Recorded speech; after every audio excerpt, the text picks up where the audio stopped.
Tampok sa 10 minutong video na tinaguri ang pinakamahabang Christmas ID na nagawa ng network na ipinalabas noong November 18, ang TV5 Christmas Station ID na pinangamagatang Hatid Saya ang Paskong Kapatid.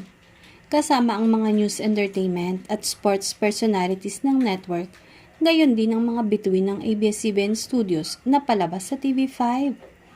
Kabilang ang cast ng Lavender Fields sa nasabing Station ID, na kinabibilangan ni Maricel Soriano, Jody Santa Maria, Janine Gutierrez at Jericho Rosales, na ikinatuwa naman ng kanilang mga tagahanga. Marami din ang nakapansin sa mga behind the scene ng nasabing Station ID, kung gaano talaga kasweet sina Janine at Jericho off-cam.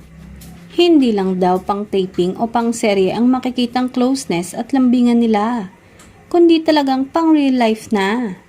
Ayon pa nga sa mga nakakita at nandun sa set, confirm talaga na magjowa na ang dalawa base sa kilos nila. Samantala, maaalalang natanong si Janine sa isang interview, if ever dadating yung panahon na makikilala niya ang isang taong mamahalin siya at hindi mahihiyang aminin sa publiko ang relasyon nila. Handa ba siyang mahalin din ito at sumugal ulit sa pag-ibig? Hindi nagpatumpik-tumpik ang aktres sa pagsagot ng, "Yes, of course, I'm ready."